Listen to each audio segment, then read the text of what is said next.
Hello everyone. Today we will start our new unit 3, magnetism. और इस unit में हम मैग्नेटिक फील्ड से रिलेटेड चीज़ें पढ़ेंगे, magnet, classification of magnetic material और साथ ही साथ जो मोस्ट इम्पॉर्टेंट चीज़ है, connection between electric and magnetic phenomena. क्योंकि ये जो मैग्नेटिज्म है ये कहाँ से यहाँ पे ओरिजिनेट हो रहा है? ये ओरिजिनेट हो रहा है due to motion of charges. वो कैसे और किसने सबसे पहले ये चीज़ डिस्कवर करी थी, वो हम इस पर्टिकुलर फर्स्ट चैप्टर में स्टडी करेंगे मैग्नेटिज्म के, जो कि है मैग्नेटिक इफ़ेक्ट्स ऑफ करंट। सबसे पहले हम यहाँ पे इस चैप्टर में ये जानने की कोशिश करेंगे, जैसे चार्ज, इससे पहले यूनिट्स में हमने क्या पढ़ा था? चार्जेस के बारे में पढ़ा था। और आपको पता है जब हम चार्जेस की बात करते हैं उसके ऑल अराउंड एक फील्ड मौजूद होता है जिसको हम कहते हैं इलेक्ट्रिक फील्ड। लेकिन क्या आपको पता है कि चार्जेस एक और टाइप का फील्ड प्रोड्यूस करते हैं जिसको हम कहते हैं मैग्नेटिक फील्ड। लेकिन उसमें कुछ वहाँ पे कंडीशंस होती है कि किस वजह से चार्ज वहाँ पे मैग्नेटिक फील्ड को प्रोड्यूस करेगा। तो स्टार्ट करते हैं मैग्नेटिक इफ़ेक्ट्स ऑफ करंट। तो ये बात है 1820 की। 1820 में एक साइंटिस्ट थे जिनका नाम था ऑर्स्टेड। ऑर्स्टेड ने डिस्कवर किया था the magnetic effect of electric current के बारे में। इन्होंने क्या ऑब्जर्व किया? सबसे पहले इन्होंने क्या क्या चीज़ें ली? इन्होंने एक करंट कैरिंग वायर ली, ठीक है, एक करंट कैरिंग कंडक्टर लिया। हमने ये बैटरी लगा रखी है और आपको पता ही है करंट फ्रॉम पॉजिटिव से नेगेटिव की तरफ फ्लो करेगी, ठीक है। अब आपको पता है जब कभी करंट फ्लो करती है तो क्यों करती है? Due to motion of charges की वजह से। जब वहाँ पे चार्जेस मूव कर रहे हैं, मोशन कर रहे हैं पर यूनिट टाइम, तो उस केस में वहाँ पे करंट फ्लो करेगी, ठीक है, ए टू बी। और उनके पास एक गैजेट था, ठीक है। गैजेट कौन था यहाँ पे? कंपास। पहले के टाइम पे कंपास कैसे होते थे? और आपको पता ही है कंपास की जो निडल होती है स्मॉल होती है, स्मॉल मैग्नेट से बनी होती है, स्मॉल या टिनी मैग्नेट से बनी रहती है। और आपको ये भी पता होना चाहिए कि जब आप मैग्नेट्स के साथ खेलते हैं तो मैग्नेट कहीं पे भी अगर डिफ्लेक्शन शो करता है, अगर हम उस एक मैग्नेट के बगल में दूसरा मैग्नेट रख दें तो पहले मैग्नेट में क्या शोज़ होता है? डिफ्लेक्शन शो होता है। तो कंपास, बस आपको ये याद रखना है, कंपास की निडल कब डिफ्लेक्शन शो करती है? जब उसके इर्द गिर्द या उसके all around magnetic field present होता है। और आपको ये भी पता होगा कि जो सेलर्स हैं, ये जो हमारा ये जो कंपास होता है उसको क्यों यूज़ करते हैं? ये ज्योमेट्री वाला कंपास नहीं, ये दूसरा वाला कंपास है जो डायरेक्शन को शो करता है, north pole, south pole, east west, जो डायरेक्शन को बताता है, उसके लिए भी हम कंपास का यूज़ करते हैं। लेकिन मेन यहाँ पे क्या इसका प्रिंसिपल रहता है कंपास का? कंपास की जो निडल होती है वो एक टिनी मैग्नेट की बनी रहती है, और वो टिनी मैग्नेट तभी डिफ्लेक्ट करता है जब उसके बगल में एक और मैग्नेटिक फील्ड मौजूद हो, ठीक है। तो इट मीन्स मैग्नेटिक फील्ड का डिटेक्शन करना हो तो हमें वहाँ पे कंपास की ज़रूरत पड़ेगी। तो ऑर्स्टेड ने क्या किया? एक कंपास निडल है वो इस पर्टिकुलर करंट कैरिंग कंडक्टर के नियर प्लेस कर दी। तो आपको ये दिख रहा होगा, ये मैंने एक एरो शेप में यहाँ पे बना रखा है। तो ये क्या है? एक कंपास निडल है जो किसकी बनी हुई है? खुद टिनी मैग्नेट की बनी हुई है। और आपको पता है ये कब डिफ्लेक्शन शो करेगी? जब इसके नज़दीक कोई मैग्नेटिक फील्ड मौजूद होगा। तो उन्होंने क्या ऑब्जर्व किया कि जैसे ही ये कंपास निडल इसके बगल में रखी गई, इस करंट कैरिंग कंडक्टर के बगल में रखी गई, तो इसमें डिफ्लेक्शन हुआ। ये क्या करने लग गई? वहाँ पे रोटेट करने लग गई, डिफ्लेक्ट हुई इधर से इधर की तरफ, जिसकी वजह से यहाँ पे ऑर्स्टेड ने क्या कंक्लूजन निकाला? उन्होंने ये कंक्लूजन निकाला कि ये जो हमारे पास करंट कैरिंग कंडक्टर है इसके इर्द गिर्द एक ऐसा फील्ड प्रेजेंट है जिसकी वजह से कंपास की निडल क्या कर रही है? डिफ्लेक्ट कर रही है। और ऑब्वियसली वो कौन सा फील्ड होगा? मैग्नेटिक फील्ड होगा, ठीक है। अब बात आती है कि क्या जब हम इस करंट को ऑफ कर देंगे उसके बाद क्या हुआ? उन्होंने क्या करा? ये जब बैटरी हटा दी, जब करंट इसमें फ़्लो नहीं कर रही थी, और फिर दोबारा से यही कंपास निडल उसके बगल में प्लेस करी, तो उस केस में इस निडल ने कोई भी डिफ्लेक्शन शो नहीं किया। तो इट मीन्स इन दोनों से क्या पता लगता है? इन दोनों के से एक कंक्लूजन निकलता है। वो क्या कंक्लूजन निकलता है? कि जब भी हम किसी पर्टिकुलर कंडक्टर से करंट फ्लो करवाते हैं तो उस केस में उसके ऑल अराउंड एक मैग्नेटिक फील्ड प्रोड्यूस होता है, लेकिन जैसे ही वहाँ पे करंट फ्लो होना बंद हो जाती है, करंट ज़ीरो हो जाती है, तो उस केस में वहाँ पे उसके ऑल अराउंड मैग्नेटिक फील्ड भी ज़ीरो हो जाता है। और आपको पता है करंट किसकी वजह से प्रोड्यूस होती है? Due to motion of charges. तो इससे कंक्लूजन ये निकलता है, कंक्लूजन क्या निकला? मूविंग चार्जेस, कहीं पे चार्जेस अगर मोशन में होंगे, moving charges produced magnetic field. ये मैग्नेटिक फील्ड का सिंबल होता है, जैसे इलेक्ट्रिक फील्ड का सिंबल हम ई देते हैं, वैसे ही मैग्नेटिक फील्ड का जो सिंबल होता है वो कैपिटल बी से दिया जाता है। ठीक है, जो जो आपने इलेक्ट्रोस्टैटिक वाले यूनिट में जितना भी आपने पढ़ा है, मैंने बताया था उस टाइम पे जितना भी आपने पढ़ा होगा अच्छे से वो यूनिट, वही बस यहाँ पे आके क्या हो जाएगा? रिवर्स हो जाएगा। आपको ज़्यादा इसमें मेहनत करने की ज़रूरत नहीं पड़ेगी मैग्नेटिक फील्ड वाले चैप्टर में। ठीक है, तो वहाँ पे ई था और यहाँ पे क्या हो जाएगा? बी हो जाएगा। इट मीन्स कहीं पे अगर चार्ज है, रेस्ट में है, ठीक है, अगर चार्ज कहीं पे रेस्ट में है, दिस इज चार्ज, तो इसके ऑल अराउंड सिर्फ क्या प्रेजेंट रहेगा? इलेक्ट्रिक फील्ड प्रेजेंट रहेगा, लेकिन मैग्नेटिक फील्ड नहीं रहेगा। ठीक है, अब अगर ये चार्ज क्या करने लग गया? मूव करने लग गया किसी एक पर्टिकुलर वेलोसिटी के साथ, ठीक है, तो इसके इर्द गिर्द इलेक्ट्रिक फील्ड तो रहेगा ही रहेगा, बिकॉज चार्ज है तो उसके ऑल अराउंड इलेक्ट्रिक फील्ड तो रहेगा ही रहेगा, लेकिन उसके चारों तरफ एक और फील्ड मौजूद होगा। वो कौन सा फील्ड होगा? Magnetic field. तो इट मीन्स मैग्नेटिक फील्ड कहाँ से प्रोड्यूस होता है? Due to motion of charges की वजह से प्रोड्यूस होता है। कहीं पे चार्जेस मोशन में है तो मैग्नेटिक फील्ड प्रोड्यूस होगा। अब बात आती है कि यहाँ पे जब हम बात करते हैं डायरेक्शन की, कि मैग्नेटिक फील्ड की डायरेक्शन है कि नहीं है, ठीक है, तो अब ऑस्टेड ने क्या किया? यहाँ पे बैटरी को उल्टा लगा दिया, रिवर्स कर दिया। रिवर्स करेंगे तो करंट भी कैसे फ्लो करेगी? रिवर्स डायरेक्शन में फ्लो करेगी। और दोबारा से ही कंपास निडल इसके बगल में रखी। तो अभी पहले वाले केस के लिए देख लीजिए कि यहाँ पे ये कंपास निडल कैसे रोटेट कर रही, कैसे डिफ्लेक्ट कर रही है? Anti clockwise. ठीक है, ये कंपास निडल इसके बगल में रखी, तो अभी हमने करंट की डायरेक्शन चेंज कर दी है, तो उन्होंने क्या ऑब्जर्व किया कि अब यहाँ पे इसका जो डिफ्लेक्शन है वो भी क्या हो गया? रिवर्स हो गया।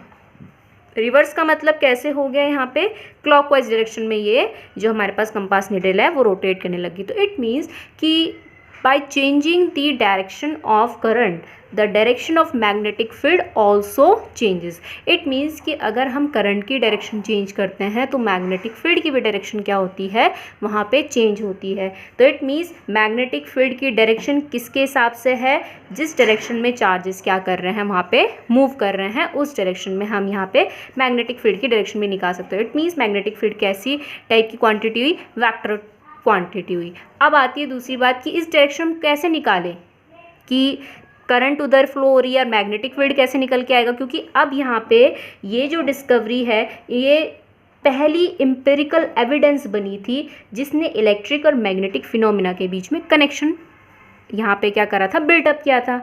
तो अब यहाँ पे आता है एक राइट हैंड थंब रूल इस तरीके से।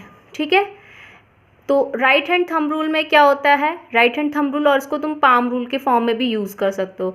राइट हैंड थंब रूल में राइट हैंड का हमें क्या करना है? इस तरीके से यहाँ पे हमें इसको फोल्ड करना है अपने हैंड को। ठीक है, अब हैंड में जो हमारे पास हमारे पाम में जो ये थंब है, ये थंब यहाँ पे किसकी डायरेक्शन को शो करेगा? इलेक्ट्रिक करंट की डायरेक्शन को शो करेगा। और ये जो कर्ल ऑफ फिंगर है ये किसकी डायरेक्शन को शो करेगा? ये कैसे भी हम कर्ल कर सकते हैं, ठीक है, इस तरीके से। तो ये जो कर्ल है वो किसकी डायरेक्शन को शो करेगा? Magnetic field. So this is I और this is B. I means current, this is B means magnetic field की डायरेक्शन। और एक चीज़ मैं आपको और भी अच्छी से बता देती हूँ यहाँ पे कि इसको हम रिवर्स भी कर सकते हैं। अगर आगे चल के एक कंडीशन आती है कि अगर हमें करंट दे रखा है, मैग्नेटिक फील्ड निकालना है, मैग्नेटिक फील्ड दे रखा कर्ल स्ट्रेट फॉर्म में, और हमें करंट की डायरेक्शन निकालनी है, तो उस केस में हम इसको रिवर्स भी कर सकते हैं। मतलब इसको हम मैग्नेटिक फील्ड भी ले सकते हैं डायरेक्शन में और इसको आई भी ले सकते हैं। तो हम इसे वाइस वर्सा कैसे भी यूज़ कर सकते हैं। ठीक है, तो ये इस तरीके से है। तो अगर मैं इस करंट कैरिंग कंडक्टर की बात करूँ,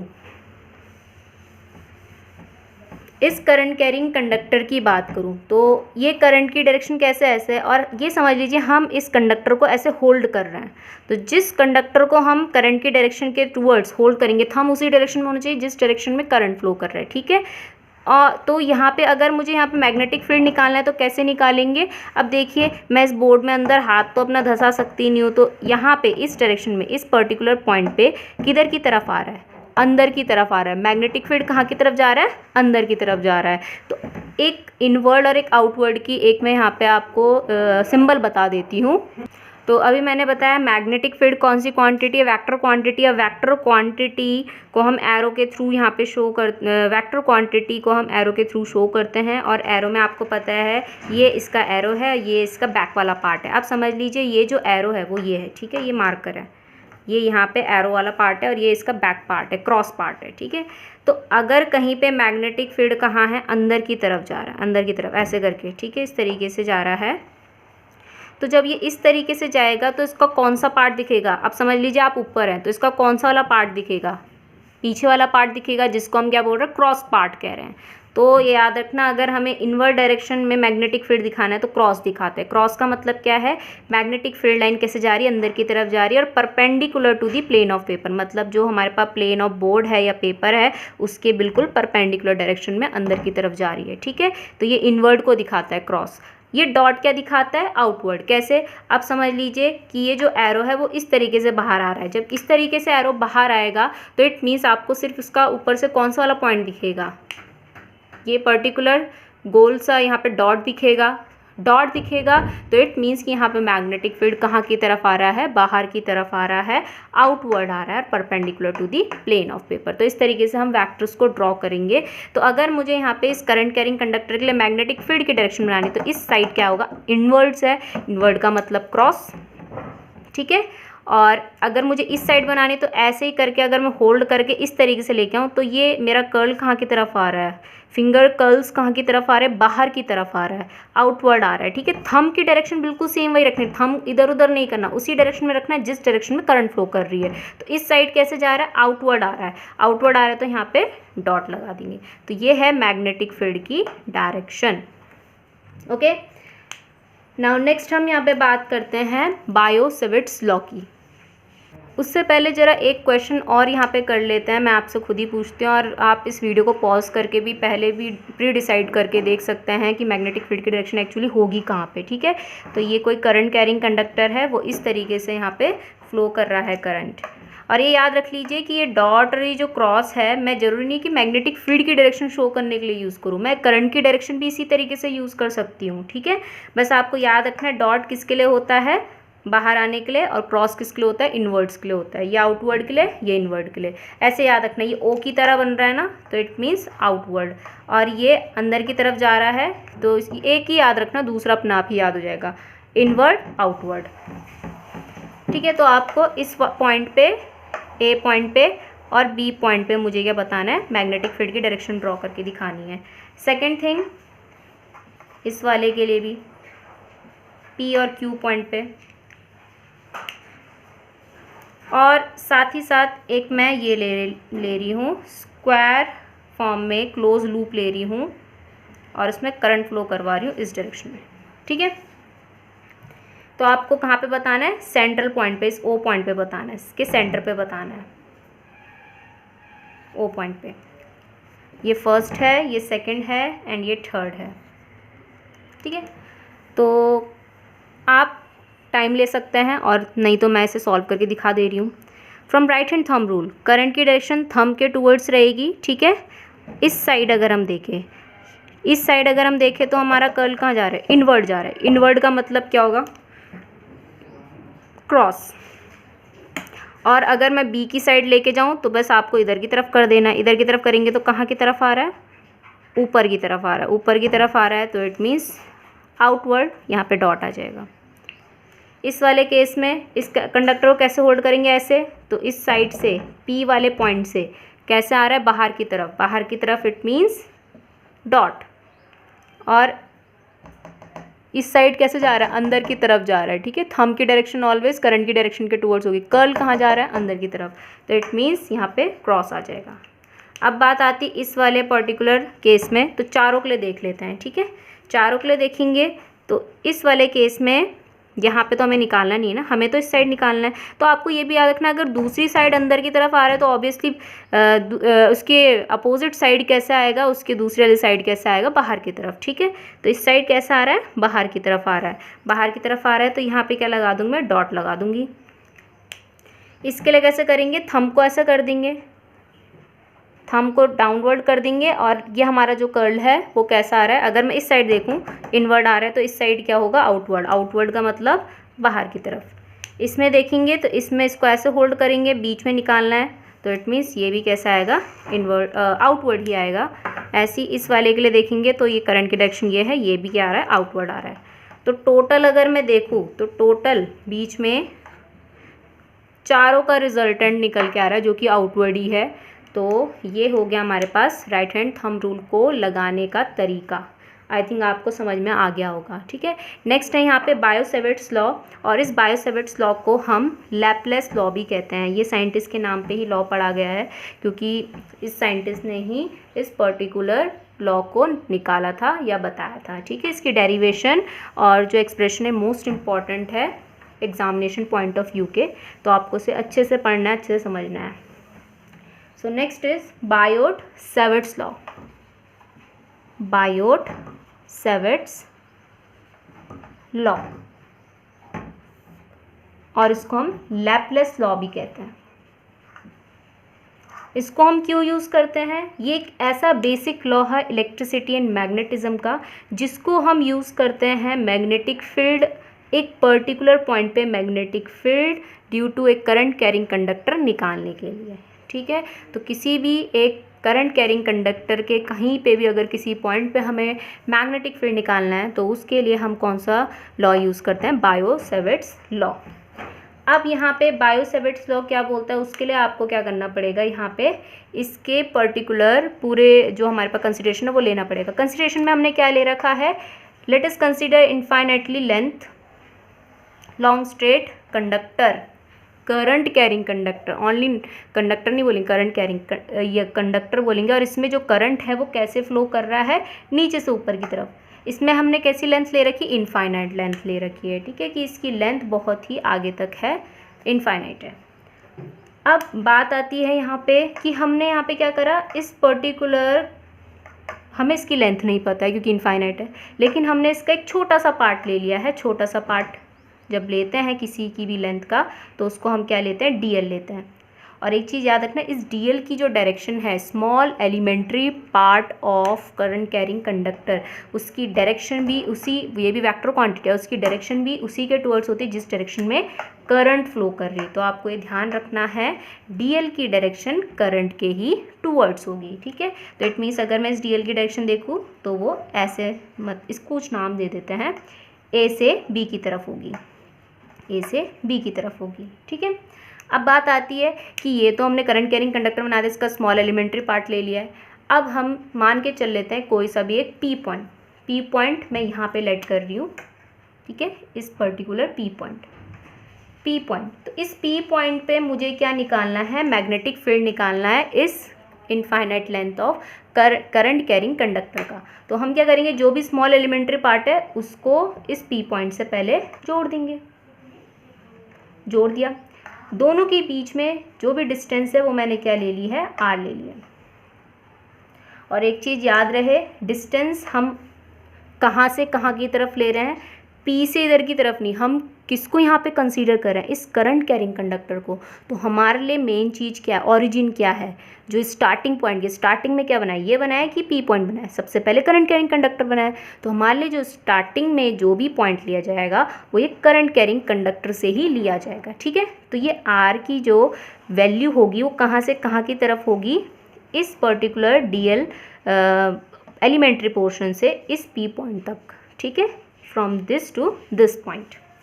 नेक्स्ट पॉइंट क्या है, अब यहाँ पे हम मान के चल लेते हैं कि जो डीएल है, ठीक है, और साथ ही साथ जो यहाँ पे सेपरेशन डिस्टेंस है, इनके बीच में जो एंगल बन रहा है वो क्या बन रहा है, थीटा बन रहा है। वो हमें नहीं पता, क्यों, क्योंकि वो कितना भी दिया जा सकता है, हम तो यहाँ पे एक्सप्रेशन निकाल रहे हैं। अगर मुझे यहाँ पे यूनिट वेक्टर ड्रॉ करना है आर का, तो यूनिट वेक्टर कैसे ड्रॉ होता है, छोटा सा ड्रॉ होता है उसी लाइन पे होगा, और कहाँ से कहाँ की तरफ होगा, फ्रॉम एलिमेंट्री पार्ट से उस पी पॉइंट की तरफ होगा। तो ये है आर यूनिट वेक्टर। ठीक है, अब बात आती है, अगर मैं आपसे पूछूं यहाँ पे कि इस पी पॉइंट पे मैग्नेटिक फील्ड की डायरेक्शन क्या होगी अगर ये करंट कैरिंग कंडक्टर है, तो हमें क्या करना है, right hand thumb rule. Current की डायरेक्शन ये है, थंब के टूवर्ड्स लेंगे, और कर्ल कहाँ की तरफ जा रहा है, अंदर की तरफ। अंदर की तरफ मतलब हम यहाँ पे इनवर्ट्स बनाएंगे, क्रॉस। ठीक है, क्रॉस भी कर सकते हैं, और इसको बनाने का एक और तरीका है कि जो कर्ल है आपका, उस कर्ल में आपको इस तरीके से अपना पेन फंसाना है और यहाँ पे इस तरीके से लगा देना है। ठीक है, जब आप यहाँ पे इस तरीके से लगा रहे हैं तो आपको दिख रहा होगा ये टेंजेंट की तरह बिहेव कर रहा है, कर्ल के टेंजेंट की तरह बिहेव कर रहा है। तो इस तरीके से आप मैग्नेटिक फील्ड भी बना लोगे। ठीक है, तो ये जो मैग्नेटिक फील्ड है वो मैंने इतने छोटे से पार्ट का निकालना है। टोटल पार्ट का तो कैपिटल बी होगा, छोटे से पार्ट का क्या होगा, डी बी होगा, और इसकी डायरेक्शन भी आपको दिख रही है वो कहाँ है, इनवर्ड है। ठीक है, तो अब यहाँ पे बाय-सेवर्ट्स लॉ क्या कहता है कि जो भी स्मॉल एलिमेंट्री पार्ट है डी बी, एलिमेंट्री पार्ट का जो मैग्नेटिक फील्ड है D B, is directly proportional to the current flowing through the conductor. जितना ज़्यादा अमाउंट में करंट फ्लो करेगा, जितना ज़्यादा मैग्नीट्यूड ऑफ करंट फ्लो करेगा, उतना ज़्यादा इस डी बी की वैल्यू भी बढ़ती रहेगी। Second, D B is directly proportional to D L. जितना ज़्यादा इस एलिमेंट्री पोर्शन का पार्ट होगा, जितना ज़्यादा इसकी लेंथ होगी, उतना ही ज़्यादा मैग्नेटिक फील्ड प्रोडक्शन होगा एट पी पॉइंट पे। ये आपको पता ही है कि जो करंट कैरिंग कंडक्टर मैग्नेट की तरह बिहेव कर रहा है, मैग्नेटिक फील्ड प्रोड्यूस कर रहा है, तो जितना ज़्यादा यहाँ पे बड़ी वायर लेंगे करंट कैरिंग वायर, उतना ही बड़ा मैग्नेट और उतनी ही ज़्यादा मैग्नेटिक फील्ड की वैल्यू। तो जितना ज़्यादा एलिमेंट्री पोर्शन, उतना ज़्यादा मैग्नेटिक फील्ड।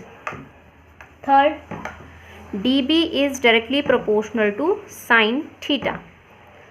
साइन थीटा में याद रखना है कि जो मैग्नेटिक फील्ड है वो sine of the angle between elementary portion and the separation between observation, ये observation point and elementary length, तो एलिमेंट्री पार्ट, तो साइन थीटा के भी डायरेक्टली प्रोपोर्शन होगा। जितना ज़्यादा साइन की वैल्यू, उतना ज़्यादा डी बी की वैल्यू निकल के आएगी एट पी पॉइंट पे। ठीक है, क्योंकि आपको अभी मैंने बताया था यहाँ पे साइन थीटा क्यों लिया, कॉस थीटा क्यों नहीं लिया। टेबल आपको पता है, साइन 0 डिग्री पे 0 वैल्यू देता है, और 90 डिग्री पे मैक्सिमम वैल्यू देता है, मतलब कम में कम देता है और ज़्यादा डिग्री में ज़्यादा वैल्यू देता है। तो अगर मैं इस पी पॉइंट को शिफ्ट करके, अब देखिए ये जो है ना, ये आर है, मार्कर आर समझ लो। ठीक है, आर डिस्टेंस। अगर मैं इस पी पॉइंट को शिफ्ट करते करते इसी वायर के ऊपर रख दूँ, तो ये थीटा की वैल्यू क्या होगी, देखो थीटा की वैल्यू डिक्रीज होते होते 0 बन जाएगी। 0 डिग्री पे अब आप बताओ, जो करंट कैरिंग कंडक्टर के ऊपर मैग्नेटिक फील्ड आता है, कुछ नहीं आता, उसके ऑल अराउंड आता है। ठीक है, उसके स्पेस में आता है, उसके ऊपर नहीं आता कोई मैग्नेटिक फील्ड। तो जब उसके ऊपर देख रहे हैं 0 डिग्री पे, तो मैग्नेटिक फील्ड की वैल्यू क्या है, 0। अगर हम 90 डिग्री में लेंगे, मैक्सिमम में लेंगे, तो क्या निकल के आएगा, मैग्नेटिक फील्ड मैक्सिमम निकल के आएगा। क्योंकि राइट हैंड थंब रूल में भी आपको यही दिख रहा होगा कि मैग्नेटिक फील्ड का जो कर्ल है और जो हमारे पास थंब है, उसके बीच में कितना एंगल बन रहा है, 90 डिग्री। ठीक है, तो 0 पे 0 वैल्यू, 90 डिग्री पे मैक्सिमम वैल्यू, किस पे, यहाँ पे हम ट्रिग्नोमेट्रिक रेशियो लेंगे, तो वो कौन सा लेंगे, sine theta, not cos theta. ठीक है, नेक्स्ट थिंग, अगर मैं इसकी डिस्टेंस बढ़ा दूँ, पी पॉइंट की डिस्टेंस बहुत दूर ले जाऊँ, मैग्नेटिक फील्ड की वैल्यू क्या हो जाएगी, कम हो जाएगी। ये भी आपको पता है, मैग्नेट जब हम लेते हैं, चाहे हम कितना बहुत ज़्यादा दूर ले लें, कितना भी दूर ले लें, तो जितना दूर लेते रहता है, उतना ही मैग्नेटिक फील्ड की वैल्यू क्या होती रहती है, कम होती रहती है। So D B is inversely proportional to the square of the separation distance. अब इन 4 इक्वेशंस को हम यहाँ पे कंबाइन कर देते हैं। जब हमने वो 4 इक्वेशन कंबाइन करी, तो हमारे पास ये निकल के आया एक्सप्रेशन, और डायरेक्टली प्रोपोर्शन का साइन हटाने के लिए कांस्टेंट लगाना पड़ता है, जैसे कि हमने इलेक्ट्रोस्टैटिक वाले चैप्टर में लगाया था 1/4 एप्सिलॉन नॉट, और आपने वहाँ पे एप्सिलॉन नॉट पढ़ा था, absolute permittivity of free space. तो वैसे ही अब यहाँ पे क्या आएगा, 1/4 तो आएगा, लेकिन एप्सिलॉन नॉट नहीं आएगा, बल्कि म्यू नॉट आएगा। अब ये म्यू नॉट क्या है, ये मैग्नेटिक फील्ड वाले चैप्टर में है, जिसको हम कहते हैं एब्सोल्यूट परमिएबिलिटी। वो था परमिटिविटी और ये है परमिएबिलिटी। तो आपको यहाँ पे दिख रहा होगा, उस वाले केस में 1/4 एप्सिलॉन नॉट था, और इस वाले केस में क्या हो गया है, 1/4 तो वही है, लेकिन म्यू नॉट ऊपर आ गया है। तो अगर मैं बोलूँ आपको, ये परमिटिविटी है और ये है permeability. Absolute permittivity of free space, ये absolute permeability of free space. दोनों के बीच में कैसा रिलेशन दिख रहा है आपको? Inversely proportion. और आपको पता होगा एप्सिलॉन क्या था? ये था रेजिस्टेंस, जो कोई एक मीडियम वहाँ पे प्रोवाइड कराता है जिसकी वजह से दो चार्जेस के बीच में फोर्स कम लगता है। ठीक है, फोर्स क्या होता है? अफेक्ट करता है, इसे रेजिस्टेंस बोलते हैं। तो इसको हम क्या कहेंगे? रेजिस्टेंस का जस्ट उल्टा, जो उसको सपोर्ट करेगा। ठीक है, ये तो हैम्पर कर रहा था, ये क्या करेगा? सपोर्ट। तो ये मैग्नेटिक, ये जो absolute permeability of free space है, ये एक ऐसी प्रॉपर्टी किसी मीडियम की जो वहाँ पे सपोर्ट करती है किसको? कि दो कोई से भी हमारे पास जो मैग्नेटिक फील्ड हैं या मैग्नेटिक वहाँ पे पोल्स हैं, वो कितने अच्छे से वहाँ पे क्या कर पा रहे हैं? फोर्स एक्सर्ट कर पा रहे हैं, इंटरेक्ट कर पा रहे हैं। तो वो क्या होता है? म्यू नॉट होता है। तो ये कितने अच्छे से कर पाता है, उसको सपोर्ट करता है। फोर्स ज़्यादा से ज़्यादा लगे उसको सपोर्ट करता है, और ये क्या करता है? वहाँ पे रेजिस्टेंस क्रिएट करता है। जस्ट दोनों का, ये दोनों एक दूसरे के क्या होते हैं? उल्टा होते हैं। ठीक है, अब बात आती है म्यू नॉट अपॉन 4 पाई की वैल्यू क्या होती है। तो इसकी वैल्यू एज इट इज़ याद कर लीजिए, 10⁻⁻7 यूनिट लिखेंगे तो टेस्ला पर ampere per only metre, Tesla metre पर एम्पियर भी हो सकता है। ठीक है, टेस्ला आगे चल के आप पढ़ोगे, यहाँ पे मैग्नेटिक फील्ड की एसआई यूनिट है। वैसे मैंने अभी बता दिया मैग्नेटिक फील्ड की एसआई यूनिट क्या होती है? टेस्ला होती है। ठीक है, ये चीज़ हो गई है। ये तो आया मैग्नीट्यूड फॉर्म में। अगर मुझे इसे वेक्टर फॉर्म में लिखना है तो कैसे लिखेंगे? साइन थीटा कौन सा प्रोडक्ट देता है? Cross product. लेकिन क्रॉस प्रोडक्ट तो किसी वेक्टर क्वांटिटी के साथ बनता है ना। देखिए कैसे, यहाँ पे D B as it is लिख देंगे, ऊपर वेक्टर लगा देंगे। Mu naught upon 4 pi B as it is लिख देंगे। ठीक है, अब एक चीज़ मैं आपको पहले याद दिला देती हूँ। यूनिट वेक्टर का फॉर्मूला याद है आपको? Unit vector is equals to vector upon magnitude, याद होगा। अगर मुझे यहाँ पे वेक्टर का फॉर्मूला निकालना है तो क्या निकल के आएगा? Magnitude into unit vector.